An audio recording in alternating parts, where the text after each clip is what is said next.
সকলে আল্লাহ রাব্বুল আলামিনের ইবাদত করে। শুধুমাত্র মানব এবং জিন জাতি কেউ আল্লাহর দাসত্ব করে, আবার কেউ করে না। সেজন্য আল্লাহ রাব্বুল আলামিন তার নবীকে যুগে যুগে অসংখ্য নবী পাঠিয়েছেন আমাদেরকে সোজা পথে রাখার জন্য, সিরাতুল মুস্তাকিমের পথে রাখার জন্য যুগে যুগে আল্লাহ রাব্বুল আলামিন নবী রাসূল পাঠিয়েছেন।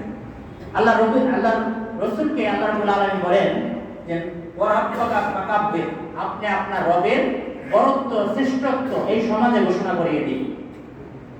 আল্লাহ রাসূলকে যে দায়িত্ব দিয়ে আল্লাহ পাঠালেন, সেই দায়িত্ব কি আল্লাহ রাসূলের একা ছিল নাকি উম্মতে মুহাম্মাদের সকলের এই দায়িত্ব? আপনার আমার, আমি যদি আল্লাহ রাসূল মুহাম্মদ রাসূলুল্লাহ সাল্লাল্লাহু আলাইহি ওয়াসাল্লামের উম্মত দাবি করি, তার উপরে যে দায়িত্ব ছিল আল্লাহ রাব্বুল আলামিনের মহত্ব শ্রেষ্ঠত্ব, আল্লাহর বিধানের শ্রেষ্ঠত্ব ঘোষণা করা, আমার উপরেও কিন্তু সেই দায়িত্ব। আল্লাহ রাব্বুল আলামিন বলেন, কুনতুম খায়রা উম্মাতিন উখরিজাত লিন-নাস তা'মুরুনা বিল মা'রুফি ওয়া তানহাউনা 'আনিল মুনকার। তোমরা হইলা উত্তম জাতি, তোমাদেরকে সৃষ্টি করা হয়েছে যে তোমরা সৎ কাজের আদেশ দিবে এবং মানুষদেরকে অসৎ কাজ থেকে নিষেধ করবে। তাহলে এই যে মানুষদেরকে সৎ পথের দাওয়াত দেওয়া, অসৎ কাজের নিষেধ করা, একজন ইমানদারদের 2 নম্বর কাজ এইটা। প্রথম কাজ বলছি কোরআন পড়া, দ্বিতীয় কাজ হচ্ছে মানুষদেরকে আল্লাহর শ্রেষ্ঠত্ব ঘোষণা করা, আল্লাহর বিধানের শ্রেষ্ঠত্ব ঘোষণা করা এবং মানুষদেরকে সৎ কাজের আদেশ দেওয়া, অসৎ কাজের নিষেধ করা। আমাদের সমাজে যদি এই অসৎ কাজ যদি আমাদের সমাজে বিদ্যমান থাকে, যে সমাজে অসৎ কাজ নাই, সকল মানুষ ভালো হয়ে গেছে, শুধু নামাজ পড়ে আল্লাহ রাব্বুল আলামিনের ইবাদত করে, কোরআনের একটি হুকুমও সে লঙ্ঘন করে না, ওই সমাজে হয়তো অসৎ কাজের নিষেধ করার বিষয়টা থাকবে না। কিন্তু আমাদের সমাজে যদি অসৎ কাজ থেকে থাকে, তাহলে অবশ্যই একজন মুমিন, একজন উম্মতে মুহাম্মাদীর এই সৎ কাজের আদেশ এবং অসৎ কাজের নিষেধ করার এই দায়িত্ব পালন করতে হবে। যদি সে না করে, কাল কিয়ামতের দিনে আল্লাহ রাসূলের উম্মত হিসেবে নিজেকে পরিচয় দিতে সে অক্ষম হবে।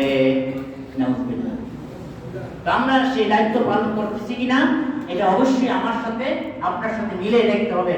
মুমিনের দ্বিতীয় কাজ হলো সৎ কাজের আদেশ দেওয়া, অসৎ কাজের নিষেধ করা, আল্লাহর বিধানের শ্রেষ্ঠত্ব মানুষের কাছে পৌঁছে দেওয়া। সম্মানিত উপস্থিতি, আল্লাহ রাসূল সাল্লাল্লাহু আলাইহি ওয়াসাল্লাম তার উপরে যখন এই ওহী নাযিল হলো, তিনি যখন এই দাওয়াত পৌঁছে দিলেন মানুষের কাছে, সাহাবারা যখন এই দাওয়াত মানুষের কাছে নিয়ে গেলেন, ফুল দিয়ে তাদেরকে বরণ করেছিল নাকি? না না না, তাদেরকে ফুল দিয়ে বরণ করে নাই। তাদের উপরে নেমে এসেছিল অসহ্য যন্ত্রণা, নির্যাতন, জুলুমের স্টিম রোলার। তো আমাদের সমাজেও সেটা থাকতে পারে। এই জন্য আমরা যদি এই কাজটা থেকে দূরে থাকি, এই কাজ থেকে নিজেকে যদি বিরত রাখি, তাহলে কি আল্লাহ রাসূলের উম্মত হিসাবে আমি আমার দায়িত্ব পালন করছি বলে প্রমাণিত হবে? হযরত বেলাল রাদিয়াল্লাহু তাআলা আনহু যখন ইসলামের দাওয়াত পেলেন, তিনি যখন ঈমান গ্রহণ করলেন, আল্লাহ রাসূলের উপর যখন ঈমান আনলেন, মুখে স্বীকার করেন লা ইলাহা ইল্লাল্লাহু মুহাম্মাদুর রাসূলুল্লাহ। নাই কোনো উপাস্য, নাই কোনো ইলাহা, নাই কোনো বিধানদাতা, নাই কোনো হুকুমদাতা, নাই কোনো রিজিক দাতা, নাই কোনো প্রতিপালনকারী, একমাত্র আল্লাহ ছাড়া। লা ইলাহা ইল্লাল্লাহ শব্দের অর্থ এটা, কোনো হুকুমদাতা নাই, কোনো বিধানদাতা নাই, কোনো উপাস্য নাই, কোনো রিজিক দাতা নাই, কোনো বিধান তৈরি করার মালিক নাই, একমাত্র আল্লাহ ছাড়া। এখানে আল্লাহ রাব্বুল আলামিন প্রথমে নেগেটিভ দিয়ে শুরু করেছেন, লা ইলাহা ইল্লাল্লাহ, অর্থাৎ আল্লাহ ছাড়া। এই কলেমার ঘোষণা যখন বেলাল রাদিয়াল্লাহু তাআলা দিলেন, তিনি একজন দাস ছিলেন, তার মনে উবাই বিন খালদ তাকে এমন ভাবে নির্যাতন করেছে যে নির্যাতন অসহনীয় নির্যাতন। বেলাল রাদিয়াল্লাহু তাআলা আনহুকে সেই নির্যাতনের কথা শুনলে শরীর শিহরে ওঠে, কারণ তিনি ইসলাম গ্রহণ করেছেন, ইসলামের সঠিক জিনিসটা বুঝেছেন এবং সেটা ঘোষণা দিয়েছেন। তাকে আরবের উত্তপ্ত বালুতে শুয়ে রাখা হয়েছে দুপুরবেলা এবং তাকে সেই মরুভূমির বালুতে উত্তপ্ত অবস্থায় গলায় রশি দিয়ে তাকে টানা হেঁচড়া করা হয়েছে। এরপরও তিনি বলেছেন আহাদ আহাদ আহাদ, আমার রব এক, আমার রব এক। তার মনিব যখন বলেছে, হে বেলাল, তুমি যতক্ষণ পর্যন্ত এই কালেমা না ছাড়বে, মুহাম্মদ রাসূলুল্লাহ সাল্লাল্লাহু আলাইহি ওয়াসাল্লামের প্রতি বিশ্বাস স্থাপন করা থেকে ফিরে না আসবে, লাত উজ্জার আমাদের লাত উজ্জাকে তুমি যতক্ষণ পর্যন্ত স্বীকার না করবে, ততক্ষণ পর্যন্ত তোমার উপরে নির্যাতন অব্যাহত থাকবে। এই অবস্থায়, এই বিভীষিকাময় অবস্থায় কিন্তু বেলাল রাদিয়াল্লাহু তাআলা আনহু তার ঈমান থেকে সামান্যতম দূরে সরেন নাই। আল্লাহ রাসূল সাল্লাল্লাহু আলাইহি ওয়াসাল্লাম যখন মিরাজে গেলেন, তিনি জান্নাতে বেলাল রাদিয়াল্লাহু তাআলা আনহুর পায়ের ধ্বনি শুনতে পেয়েছিলেন। আল্লাহ রাব্বুল আলামিন বেলাল রাদিয়াল্লাহু তাআলা আনহুর মর্যাদা কত বাড়িয়ে দিয়েছেন। সম্মানিত উপস্থিতি, আমি আল্লাহ রাসূল সাল্লাল্লাহু আলাইহি ওয়াসাল্লামের সাহাবীদের আরেকটি ঘটনা বলবো। হযরত আম্মার বিন ইয়াসির রাদিয়াল্লাহু তাআলা আনহু, তারা যখন আল্লাহ রাসূলের দাওয়াত পেলেন, সপরিবারে তারা সকলে ইসলাম গ্রহণ করলেন। আম্মার রাদিয়াল্লাহু তাআলা আনহু, তার পিতা ইয়াসির রাদিয়াল্লাহু তাআলা আনহু, তার মা সুমাইয়া এবং ভাই আব্দুল্লাহ, সাথে সাথে তাদের উপরে জুলুম নির্যাতনের কঠিন মুহূর্ত নেমে আসলো। নির্যাতনের অবস্থায় এমন হলো যে তার পিতা ইয়াসির শাহাদাত বরণ করলেন, মা সুমাইয়া আবু জাহেলের হাতে নিহত হলেন, শাহাদাত বরণ করলেন, তার ভাই আব্দুল্লাহ শাহাদাত বরণ করলেন। শুধুমাত্র আম্মার ইবনে ইয়াসির, তাকে আঙ্গারের উপরে শুয়ে দেওয়া হলো এবং জ্বলন্ত আঙ্গার দিয়ে তার পিঠটাকে সেক দেওয়া হয়েছে। একজন জনৈক সাদ ইবনে সাদ রাদিয়াল্লাহু তাআলা বর্ণনা করেন, যখন কোনো ব্যক্তি একজন উলঙ্গ তাকে কাপড় পরা অবস্থায় যখন তারা আম্মার ইবনে ইয়াসির রাদিয়াল্লাহু তাআলা আনহুর পিঠটা দেখলো পিঠের উপরে তার আঙ্গারের দাগগুলো এখনো জ্বলজ্বল করতেছে।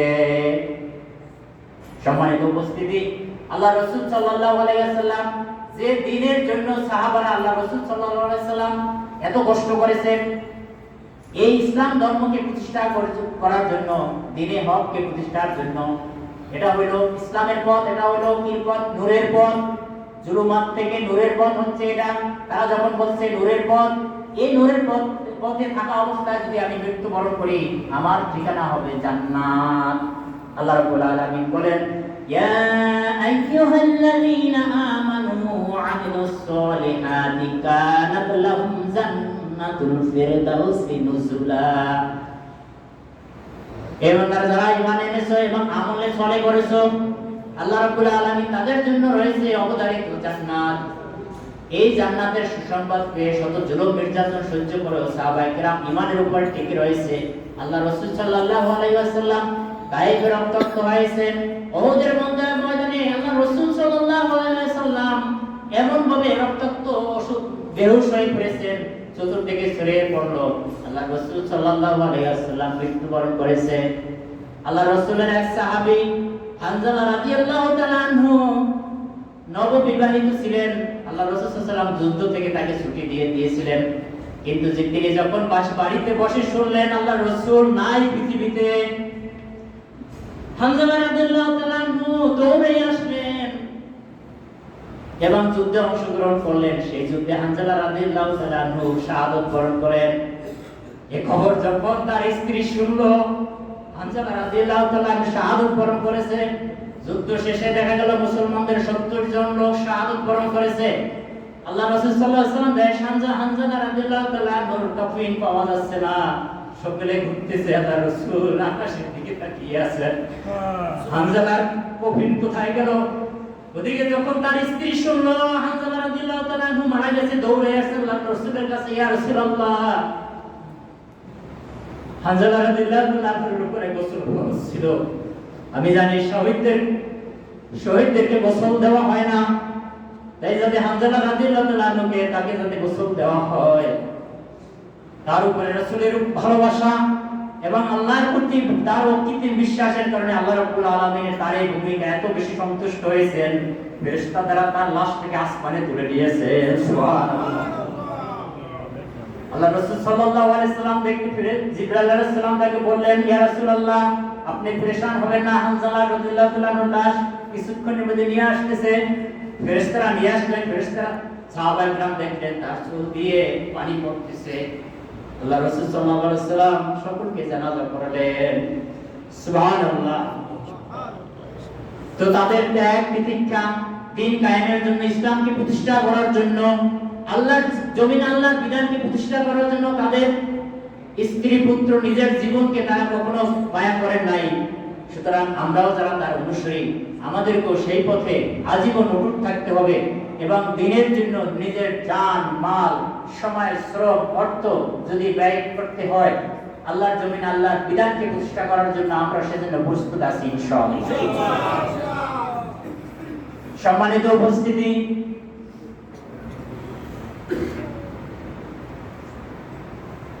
একজন মুমিনের তৃতীয় নম্বর কাজ হলো আল্লাহর জমিনে আল্লাহর বিধানকে বুলন্দিত করা এবং মানব রচিত যত মতবাদ আছে সে মতবাদের বিপক্ষে আল্লাহর কি বিধান আছে সেই বিধানকে জমিনে প্রতিষ্ঠিত করা হলো একজন ইমানদারের অন্যতম একটি দায়িত্ব, কর্তব্য। কোন সমাজে